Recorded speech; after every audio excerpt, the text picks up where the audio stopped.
ఇశ్రాయేలు రాజ్యానికి రాజులు లేని పూర్వము దేవుడు న్యాయాధిపతులను ఏర్పాటు చేశాడు.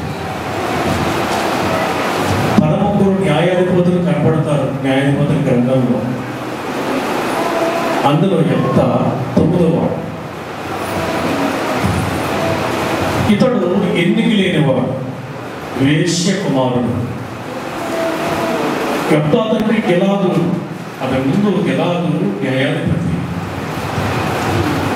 గిలాదు తర్వాత నాయకత్వాన్ని వహించేవాడు ఎవరు కూడా గిలాదు ఇంట్లో లేరు. అనేక మంది కొడుకులు ఉన్నారు కానీ ఆ మనస్సు వారికి లేదు. దేవుడు వారిని ఏర్పాటు చేసుకునేది. ఈ గిలాదుకు ఒక వేశ్య ద్వారా పుట్టినటువంటి వాడు యెఫ్తా. యెఫ్తా గిలాదు ఇంట్లోనే పెరుగుతున్నాడు. కానీ అన్నలు, నీవు ఒక అన్య స్త్రీకి పుట్టావు కనుక మా తండ్రి యొక్క హక్కులో స్వాస్థ్యములు నీకేమాత్రం కూడా పాలిభాగం లేదు అని వేధిస్తే, బహుశా తను చంపడం చూసేది నాకు తెలియదు. ఆ దేశాన్ని వదిలేసి తోపు దేశానికి పారిపోయాడు. అక్కడ కొంతమంది అల్లరిపోకలందరూ కూడా యెఫ్తా దగ్గర చేరి యెఫ్తాను నాయకుడిగా చేసుకున్నారు. యెఫ్తా అనే మాటకు అర్థం ఏంటంటే ఆయన తెరచును, ఆయన తెరచిన వాడు అని అంటారు. ఆయన he who has opened, ఆయన తెరచిన వాడు. యెఫ్తా జీవితాన్ని దేవుడు తెరిచాడు. కనుకనే తన జీవితంలో అనేకమైన అద్భుత కార్యాలను జరిగించాడు దేవుడు. పరలోకంలో ధనాన్ని కూర్చుకోండి, అక్కడికి తుప్పు రాదు, సిమెంట్ రాదు, దొంగ ఇంటి రాదు. ఇప్పుడు ఎవరు పాటిస్తున్నారు? ఇది ఏ మార్గాన్ని ఎంచుకున్నా డబ్బు కోసమే. చివరికి దేవుడిని నమ్ముకున్న డబ్బు కోసమే. ఎందుకు నమ్ముకున్నారు? దేవుడంటే మా వ్యాపారం మంచిగా వర్తిల్లాలి అంటే, వ్యాపారం వర్తిల్లడం ఏంటి? సొమ్ములు బాగా రావాలి అంతే తప్ప. కానీ శాంతి, నెమ్మది, ఆరోగ్యం, మోక్షం కావాలి, ప్రశాంతత కావాలంటే దేవుడు నమ్ముకున్నా చెప్పేవాడు చాలా అరుదుగా కనబడుతుంది. డబ్బు డబ్బు డబ్బు డబ్బు. నీ డబ్బు ఎక్కడ ఉంటుందో నీ మనసు అక్కడ. నీ డబ్బు మీద ప్రీతి కలిగినటువంటి వాడికి రాత్రులు అసలు నిద్ర పట్టదు. అమ్మో నా బీరు ఎవరైనా తీసేస్తారేమో, నా ట్రంక్ పెట్టి ఎవరైనా తీసేస్తారేమో, లేకపోతే నేను దాచిన మూట ఎవరైనా ఓపెన్ చేస్తారేమో అని బందోబస్తు చేసి మెలకుగానే ఉంటారు. ఇలాంటి వాడు దేవునికి ఇష్టం కాదు. యెఫ్తా దేవుని చేత జీవితం తెరవబడిన వాడు. God opened his life totally. So God really strong miracles in his life. అద్భుతమైన కార్యం జరిగించాడు. 7 విషయాలు చెప్తాను యెఫ్తా గురించి. ఒకటి, యెఫ్తా తృణీకరించబడినవాడు. ఇప్పుడు మనం చదివినటువంటి భాగంలో అదే కనబడుతుంది. తృణీకరించబడ్డాడు. కారణం అతడు వేశ్య కొడుకు. త్రోసివేశారు అన్నలు, నీకు స్వాస్థ్యం లేదు. తండ్రి ఒక్కడే, తల్లి ఇద్దరు. వేశ్య కొడుకు విసర్జించబడ్డాడు. యేసుప్రభువు చెప్పారు, నిషేధింపబడిన రాయి మోగము తలరాయి.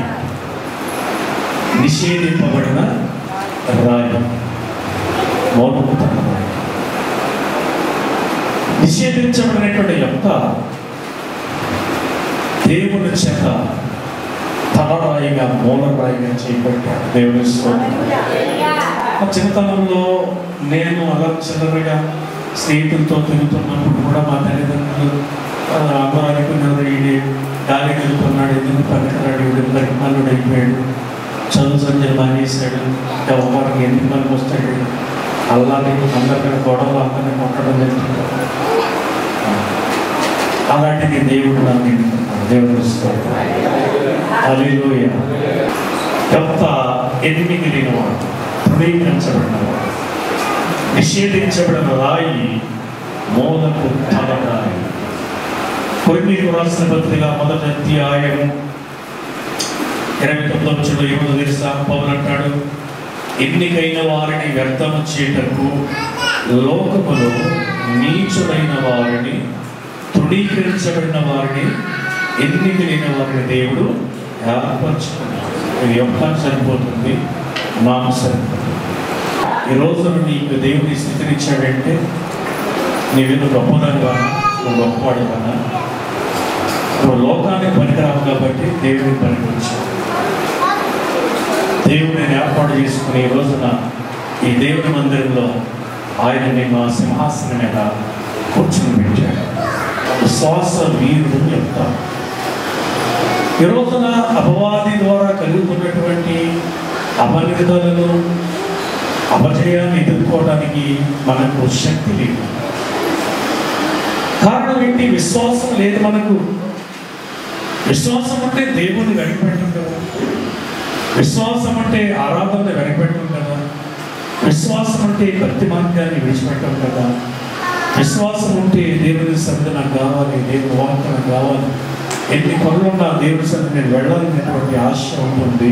అప్పుడు దేవుడు మనకు జయమిస్తాడు. శబ్దమైన హల్లెలూయా. విశ్వాస వీరుడ జాబితాలో ఉన్నాడు. విశ్వాసమే విజయానికి నాంది. ఒక క్రైస్తవుడు విశ్వాసి అనడానికి చెప్పాలంటే వారిలో విశ్వాసం అన్నారు. విశ్వాసం అంటే తెలుసా? ఎన్ని ఉన్నా దేవునికి ప్రాధాన్యత ఇవ్వటం అన్నారు. టు గివ్ ప్రయారిటీ గాడ్, దేవునికి ప్రాధాన్యత, దేవుని విశ్వాస వీరుడు యొక్క విశ్వాసాల పట్టికలో జాబితాలో యొక్క మనం చూస్తున్నాం. మూడవది ప్రార్థనాపరుడు యొక్క ప్రార్థనాపరుడు. 11 కాబట్టి యొక్క కిలాదు ప్రజలతో కూడా పోయినప్పుడు జనులు తమకు ప్రధానిగాను అధిపతిగాను అతను నియమించుకునేది. అప్పుడు యొక్క నిష్పాలో యెహోవా సన్నిధిని తన సంగతి అంతయు వినిపించాడు. ఎక్కడ వినిపించాడు? న్యాయాధిపతి యెహోవా ఇశ్రాయేలుకును అమోరీయులకును న్యాయము తీర్చునుగా. అమోరీ రాజా, నీవు నా మీద యుద్ధానికి వస్తున్నావంటే, నా ప్రజల యుద్ధానికి వస్తున్నావంటే నీ పట్ల నేను ఏ తప్పు కూడా చేయలేదు. ఏ కారణం లేకుండా కానీ నా మీద యుద్ధానికి వచ్చి నువ్వు తప్పు చేస్తున్నావు. మీ ప్రజలకు నా ప్రజలకు మధ్యవర్తి న్యాయాధిపతి దేవుడే. నీకును నాకును దేవుడు న్యాయముడు తీరుస్తాడు. హల్లెలూయా. దేవుడి దగ్గర మొరపెట్ట, మనుషుల దగ్గరికి వెళ్తారు, బాబు నాకు న్యాయం తెచ్చిన. మనుషుల తీర్పులు అన్యాయం, దేవుని తీర్పులు న్యాయములు. దేవునికి స్తోత్ర. నీకు జరుగుతున్న అన్యాయ అక్రమాలను బట్టి నువ్వు బాధపడుతున్నావా? లేక లోకములో అసలు న్యాయమే లేదని వేదన పడుతున్నావా? దేవుడే గొప్ప న్యాయాధిపతి. 2 మాటలు విందాం, చూడండి. 2 మాటలు చూద్దాము. పేతురు మొదటి పత్రిక 2వ అధ్యాయము 23వ వచనం. 2:23 వచనంలో ఆయన దూషింపబడి బదులు దూషింపబడలేదు, ఆయన శ్రమ పెట్టబడి బెదిరింపక న్యాయంగా తీర్చు దేవునికి తన్ను తాను అప్పగించుకోలేను. యేసు ప్రభు అనేకమంది దూషించారు, కానీ దూషించలేదు. నిందించారు, ఆయన నిందించలేదు. ఆయన శ్రమ పెట్టారు, కానీ ఆయన బెదిరించలేదు. న్యాయముగా తీర్పు తెచ్చే తండ్రి అయిన దేవునికి తన్ను తాను అప్పగించుకున్నాడు. మరి అప్పగించుకోవడం సామాన్యమా? శిలువ మరణం పొందనంతగా అప్పగించుకున్నాడు. ఈ రోజున విశ్వాసం జీవితంలో సహనమే ఉండదు. అసలు చిన్నదానికి పెద్దదానికి భయంకరమైన కోపతాపాలు. ఇద్దరు సహోదరులు ఉన్నారని ఏం తేడా వస్తుందో తెలియదు. ఒకరికొకరు ముఖం చెప్పుకోరు, ఒకరికొకరు చిరునవ్వు నమ్ముకోరు, వందనాలు చెప్పుకోరు, ప్రజలు చెప్పుకోరు. గర్వం, అహం. అంత గర్వం క్రైస్తవులకి పనిచేస్తుందా? దేవుని సన్నిధికి వచ్చామంటే ఒకరిని ఒకరు గౌరవించుకోవటం అవసరం. అది క్రైస్తవ్యం. నీ కోపంతో, నీ చూపులతో, నీ మౌనంతో దేవుని శోధించడం కాదు. దేవుడే మధ్యవర్తి, న్యాయం తీర్చువాడు. ఆదికాండము 18వ అధ్యాయము 22వ వచనంలో అబ్రహాము ప్రార్థన చేస్తున్నాడు. ఆ చంపున చేసి దుష్టులతో కూడా నీతిమంతులను చంపుటకు నీకు దూరమవును గాక, నీతిమంతుని దుష్టులతో సమముగా ఎంచుట నీకు దూరమవును గాక, సర్వలోకములకు తీర్చువాడు న్యాయము చేయడా. ఆ న్యాయం కలిగినట్టు సకల లోకానికి న్యాయం చేర్చేవాడు. అన్యాయస్తుడు కాదు, న్యాయాధిపతి. దేవుడు తనకు న్యాయం చేస్తాడని యెఫ్తా నమ్మాడు. దేవుని స్తోత్రం. ఇప్పుడు నీవు నమ్ముతున్నావా? దేవుడి న్యాయాధిపతిని. సమూయేలు గ్రంథము 24వ అధ్యాయము 15వ వచనంలో దావీదు సౌలుతో అంటున్నాడు, యెహోవా నీకును నాకును మధ్య న్యాయాధిపై తీర్పు తీర్చును గాక. ఆయనే సంగతిని విచారించి నా పక్షమున వ్యాజ్యమాడి నీ వశము కాకుండా నన్ను నిర్దోషునిగా తీర్చును గాక. ఎందుకయ్యా సౌలు, నేనేం అన్యాయం చేశాను? ఏం నేరం చేశాను? నీ దేశాన్ని కాపాడటం తప్ప, నీ సైన్యానికి సైన్యాధిపతి కూడా తప్ప, నీ కుమార్తెని వివాహం చేసుకోవడం తప్ప, నిన్ను ప్రేమించడం తప్ప, నీ క్షేమం కొరకు ప్రార్థించడం తప్ప, ఎందుకు నన్ను చంపడానికి చూస్తున్నావు? ఎందుకు నన్ను తరుముతున్నావు? అయితే దేవుడు న్యాయాధిపతి, నీకు నాకు ఆయన న్యాయం తీరుస్తాడు. హల్లెలూయా. తరుగుతున్నారా? నిందలు వేస్తున్నారా? విమర్శిస్తున్నారా? బాధపడకు. దేవుడే న్యాయము తీర్చేవాడు. ఆయనే నీకు సహాయం చేసేవాడు. 5వది, అభిషేకం కలిగిన వాడు యెఫ్తా. ఏం కలిగి ఉన్నాడు? అభిషేకం అంటే ఆత్మ చేత నింపబడు. 29లో యెహోవా ఆత్మ యెఫ్తా మీదికి రాగా, చాలు చాలేదు. ఎవరు ఆత్మ వచ్చింది? నీ మీదకి ఆత్మ వస్తుంది. నువ్వు చెప్పవు, నేను చెప్పడా? దురాత్మ. నువ్వు ఎప్పుడు దురాత్మతోనే తిరుగుతావు. దేవునాత్మ నీ మీదకి రాదు. సోదరే, దేవునాత్మతో నువ్వు 4 వారాలకు 5 వారాలకు ఒకసారి రావు చర్చికి. దేవుని ఆత్మ ఆదివారము సహవాసానికి తీసుకొస్తుంది. నీలో దయ్యం ఉంది. దయ్యం ఉన్నాడు నీలో. నిన్ను పాపములోకి లోకంలో తీసుకుపోతున్నాడు. దేవుని ఆత్మ చేత నింపబడిన సంఘం కావాలి. దేవునికి ఆత్మ చేత అభిషేకించబడిన విశ్వాసులు కావాలి. ప్రభువుకి పనికి రాని వాడి కారు. ప్రస్తుతం దేవునికి ఎక్కర్లేదు. దురాత్మ చేత పిడిపబడుతున్న వారు క్రీస్తుకు ఎక్కర్లేదు. యెఫ్తావలే దేవుని ఆత్మ చేత నింపబడిన వారు ఆయనకి కావాలి. హల్లెలూయా. అభిషేకమే నీ మీద నిలుస్తుంది. ఆత్మాభిషేకము పొందినటువంటి వాడు గొప్పవాడు. ఆత్మాభిషేకము లేనివాడు ఏమీ లేని అనాథ, వాడు దిక్కు మొక్కు లేనివాడు అన్నమాట.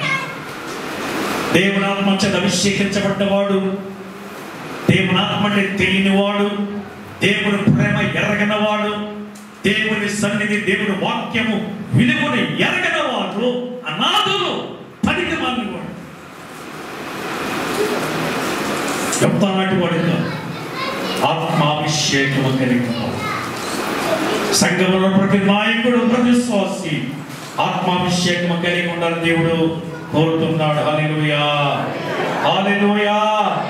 6వది, యుద్ధమునకు సాగి వెళ్ళిన వాడు. ఇప్పుడు చదువుతాం 11-29 కంటిన్యూ చేద్దాం.